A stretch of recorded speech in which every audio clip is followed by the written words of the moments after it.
Hi, Sean. Can you hear me? Yes. Well done on staying unbeaten today.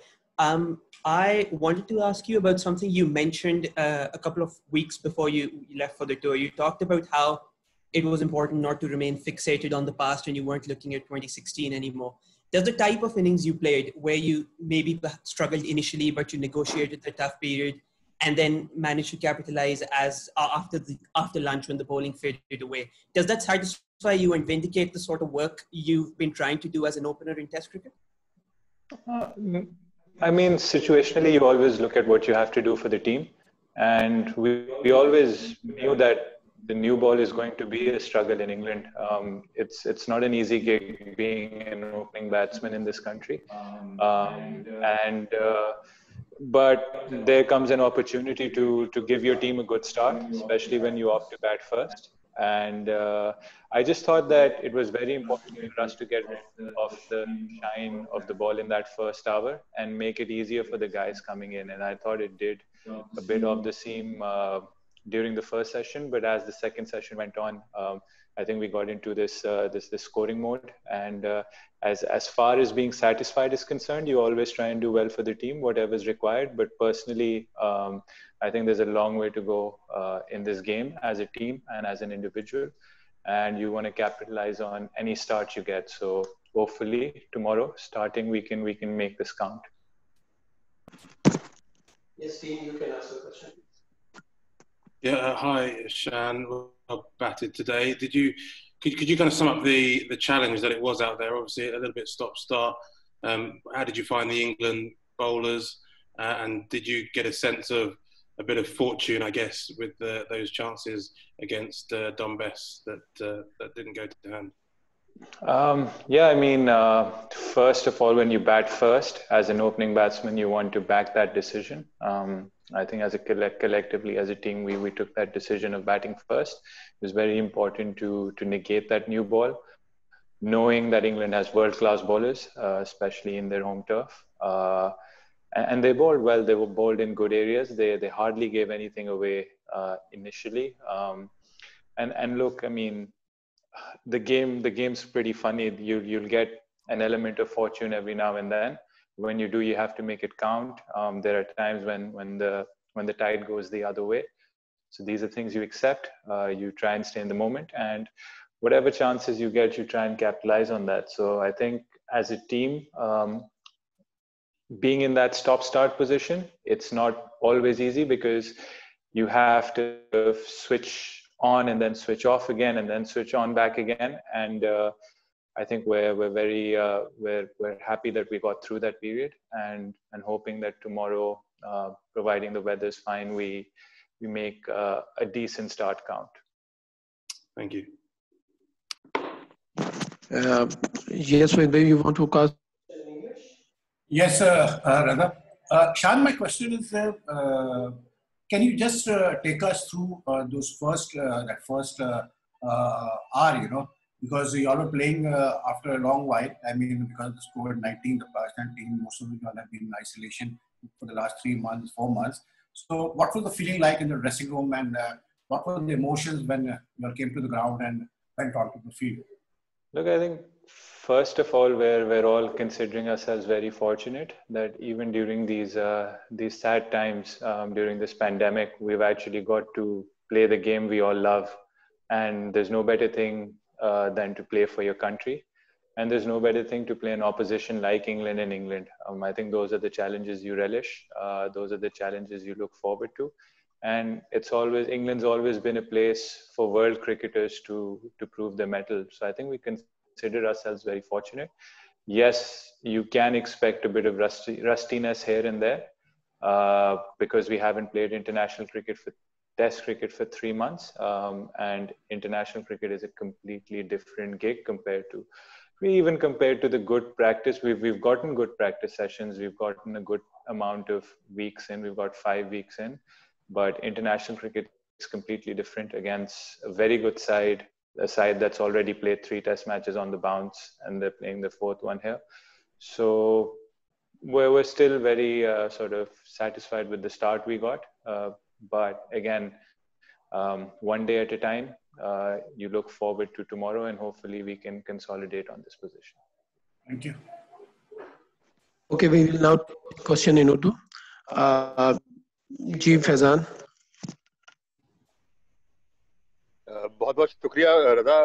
शान, well played. आपने जिस तरह शुरू में बात की कि इंग्लैंड बड़ी मुश्किल जगह होती है ओपनर्स के लिए, आज आप 21st सेंचुरी के पाकिस्तान के पहले ऐसे बैट्समैन बन गए, ओपनिंग बैट्समैन बन गए जिन्होंने फर्स्ट इनिंग में 150 से ज्यादा बॉल्स खेली हो. तो किस तरह ये सारा मैनेज किया और कितना डिफिकल्ट चैलेंज, और अपने आप को इस चैलेंज के लिए किस तरह तैयार किया था? देखिए फैजान भाई, आई थिंक स्टार्ट तो नॉर्मली हुआ है जैसे टेस्ट क्रिकेट का होता है. टाइम पे मैच शुरू हुआ है. आई थिंक फर्स्ट आवर और सो जो होता है वो आप ऑब्वियसली बॉलर्स को रिस्पेक्ट देते हो, पिच को रिस्पेक्ट देते हो, पिच फ्रेश होता है. जब आप टॉस जीतते हो आपकी यही एक टारगेट होता है कि एक अच्छा प्लेटफॉर्म देना है इनिशियली, और उसमें कुछ अच्छे बॉल तो जरूर पड़ते हैं. तो आपकी कोशिश यही होती है अच्छा बॉल निगेट करना, और कोई भी बैड बॉल हो उसको उस पे रन्स करना. और आई थिंक जब वेदर का जरा सा स्टॉप स्टार्ट शुरू हुआ तो वो जरा सा चैलेंज था हमारे लिए. लंच से पहले एक ब्रेक आया, लंच के 1 घंटे बाद आया, फिर हम शाम में बैटिंग करने गए. तो आई थिंक ये टेस्ट क्रिकेट के चैलेंजेस होते हैं, स्पेशली इंग्लैंड में. वेदर का हम सबको पता है, जो हमें निगेट करना होता है. और देखें, आई थिंक आप टीम में अपना रोल देखते हो. फर्स्ट इनिशियली रोल यही था, नए बॉल को आपने गुजारना है. फिर जब बाबर के साथ लंच के बाद जो 1 घंटा था उसमें आई थिंक हम दोनों के स्कोरिंग ऑप्शंस खुले, और फिर एंड में यही था कि हम किसी तरीके से अपने आप को डेज एंड पे, क्योंकि लग रहा था कि इतने ओवर्स नहीं होंगे, तो हम दोनों नॉट आउट वापस आए और अपने आप को चांस दें कि कल जाके एक बड़ा स्कोर पोस्ट कर सकें. जी Aamir. Ji, Assalamualaikum. Sean, this is a bit of a carry on from the other question. कि आज आपने you played through a very difficult time, और उसके बाद गुजारने के बाद आप एक अच्छी पोजीशन में हैं इस वक्त. तो आप ये समझते हैं कि अब चांस आपकी करियर के लिए बन रहा है कि अपने को एक नए लेवल पर आप ले जाएं? आप do you look at it this inning as some kind of a defining innings? देखें, हर इनिंग्स डिफाइनिंग होती है, हर इनिंग्स इम्पोर्टेंट होती है. आई थिंक इधर इस वक्त इम्पोर्टेंट चीज़ ये है कि इसको आपने एक इनिंग्स एट ए टाइम देखना है, एक बॉल एट ए टाइम देखना है, और अपना प्रोसेस स्ट्रॉन्ग रखना है. एफर्ट्स आपके हाथ में होते हैं, आपकी एप्लीकेशन, आपका प्रोसेस आपके हाथ में होता है. जो रिजल्ट होता है वो अब ज़्यादा आगे देखने का फ़ायदा नहीं होता, क्योंकि देखें दूसरी टीम है, एक वर्ल्ड क्लास ऑपोजिशन है. एक बॉल का गेम होता है बैट्समैन के लिए. तो कोशिश यही है कि जब स्टार्ट मिला है ऑब्वियसली उसको काउंट करना है, लेकिन मोमेंट में रहना है, प्रेजेंट में रहना है. और कल जब आएंगे कंडीशंस असेस करेंगे, इंशाल्लाह कोशिश यही करेंगे कि अपने आप को उन कंडीशंस में अप्लाई करें और अपना रोल फुलफिल करें टीम के लिए. Thank you. जी शुएब. अस्सलाम वालेकुम शान. जिसका भी आपने कहा कि आप लोगों ने कल का प्लान किया था कि कल आके भी इनिंग को आगे बढ़ाना है, लेकिन एक मौके पे आप आगे निकले, स्टंप बच गया, अच्छा ही हुआ. तो आप समझते हैं कि आप लोगों ने बहुत ज्यादा बॉल ले लिए, जिस वजह से जो है वो, क्योंकि ये मैच जो है वो वेदर की वजह से बार बार रुकेगा, बार बार होगा जो अब तक की फोरकास्ट है, तो उस वजह से दायरा आप लोग के भी ज़हन में होगा कि बड़े स्कोर करने हैं तो तेज खेलना होगा. लेकिन शुरू में हमने इतना स्लो खेल लिया, तो ये कहीं पाकिस्तान टीम पे प्रेशर तो नहीं इसका आ जाएगा? और दूसरा मुझे ये बता दीजिएगा कि गेंद स्पिन होती हुई दिखाई दी है, तो चौथी इनिंग में दायरा इंग्लैंड जब बारी कर रहा होगा तो पाकिस्तान को इसका एडवांटेज होगा? देखें, सबसे पहले तो जब स्टॉप स्टार्ट होता है तो हर बार आके आपको अपने आप को अप्लाई करना होता है. इट्स लाइक कि लंच ब्रेक हुई है, टी ब्रेक हुई है, या दिन खत्म हुआ है, नेक्स्ट डे आके या नेक्स्ट सेशन में आके हमेशा सारे बैट्समैन थोड़ा सा टाइम लेते हैं, क्योंकि स्टॉप स्टार्ट ज्यादा हुए तो ऑब्वियसली वो वाले जो इंसिडेंट्स हैं वो भी ज्यादा हुए. और देखें, ये गेम है, इसमें लक आपको कभी फेवर करता है, कभी नहीं फेवर करता, और आपको जब अपॉर्चुनिटी मिलती है तो कोशिश होनी चाहिए कि आप यू मेक इट काउंट. आज इम्पोर्टेंट हमारे लिए ये था, स्पेशली जो लास्ट सेशन था, कि उसमें हम प्ले ज्यादा दिखता हुआ नहीं नजर आ रहा था, तो फिर वो वही था कि आप विकेट्स इंटैक्ट रखें. और आई थिंक एक रीजनेबल हमने रन रेट मेंटेन किया, एक ऐसी साइड से जो रन्स काफी ड्राई करता है. ऑलमोस्ट 3 रन्स इन ओवर हम फिर भी इधर हमने स्कोर किए हैं. एक डिसेंट प्लेटफॉर्म है, और एक अच्छा हमें प्लेटफॉर्म मिला है कि हम आगे चीजें टारगेट कर सकें. जहां तक आपने स्पिन की बात की है, मे बी आई थिंक क्योंकि वैसे ही काफी विकेट अंडर कवर्स था, थोड़ी उसमें डैम्पनेस थी, तो फर्स्ट डे में वैसे ही थोड़ा ग्रिप और थोड़ा स्पिन मिला है। आगे देखेंगे वेदर किस तरीके से पैन आउट करता है, पिच का नेचर किस तरीके से चेंज होता है। चौथा पांचवा दिन अभी बहुत आगे, उससे पहले हमारी बैटिंग को भी और हमारी फर्स्ट इनिंग्स बॉलिंग में भी हमें बहुत काम करना होगा। Thank you ji Shubh and then Majid. अस्सलाम वालेकुम शान। वालेकुम अस्सलाम। शान, 2 विकेटें गिरी जिसमें कप्तान की भी विकेट थी, अजहर अली 0 पर आउट हुए। उसके बाद फिर बाबर के साथ आपकी जो पार्टनरशिप है, अब दोनों नॉट आउट हैं। कल बड़ी उम्मीदें आप लोगों से हैं कि एक बड़ा स्कोर के लिए, तो ये पार्टनरशिप जो है वो कितनी मैटर करती है, कितना इम्पोर्टेंट है कि अगर पाकिस्तान को एक बड़ा स्कोर करना है तो इस पार्टनरशिप के जरिए जो है वो ये काम हो सकता है? देखें, वही बात है। आई थिंक हर बैट्समैन की रिस्पॉन्सिबिलिटी होती है कि वंस आप सेट हो विकेट पे तो आपको उसको लंबा लेके चलना चाहिए, एक मीनिंगफुल कंट्रीब्यूशन करनी चाहिए। तो अब कल हमारे ऊपर है कि हम इस अपॉर्चुनिटी को किस तरीके से उसको कन्वर्ट करते हैं और आगे वाले बैट्समैनों के लिए कितना हम आसान करते हैं कि वो कितने फ्रीडम से खेल सकें। जी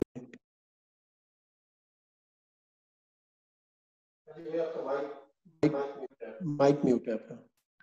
माजिद भाई आपका माइक म्यूट है। जी आवाज आ रही? जी शान, मैं कह रहा हूँ कि 2016 में जब आप पाकिस्तान टीम के साथ इंग्लैंड आए थे तो नासिर हुसैन के साथ एक आपकी डॉक्यूमेंट्री बार बार स्काई टीवी पर चलती रही, जिसमें आप लॉर्ड्स के ग्राउंड के पास से गुजर रहे थे और कह रहे थे कि मेरी ख्वाहिश थी कि मैं भी लॉर्ड्स में मैच खेलूं। खैर इस बार तो लॉर्ड्स में मैच नहीं है, लेकिन आज जिस तरह आपने कॉन्फिडेंस के साथ बैटिंग की और पिछले 2 टेस्ट मैचों में आपकी बैक टू बैक सेंचुरीज हैं और इस वक्त आप 46 पे नॉट आउट हैं, तो क्या समझते हैं कि क्या जहन में है कि इंग्लैंड के ये भी हिस्टोरिक ग्राउंड है ओल्ड ट्रैफर्ड, क्या करना चाहते हैं आप? क्या आपके जहन में कोई ऐसा माइलस्टोन है जो कल जब आप शुरू करेंगे तो वो जहन में लेकर आएंगे? देखें, माइलस्टोन यही है कि आप जितनी देर तक आप बैटिंग कर सकें आप करते रहें। आउटकम अगेन जब आप खेल रहे होते हैं ऐसा स्पोर्ट क्रिकेट, जो बैट्समैन स्पेशली जिसके लिए एक बॉल का गेम होता है, तो कोशिश यही होती है कि आप लंबा खेलें, अपॉर्चुनिटी काउंट करें और जिधर रन्स मिलें आप रन्स ऑन ऑफर वो करें और अगेन जितनी बारी ले सकें वो लें। माइलस्टोन्स जो हैं जो कहते हैं ना कि they will take care of themselves, तो कोशिश यही होगी कि कल का भी दिन हम गुजारें, एक लंबी पार्टनरशिप करें ताकि उसमें हमारी टीम को फायदा और पर्सनली इंडिविजुअली। जी फार एंड देन अंस।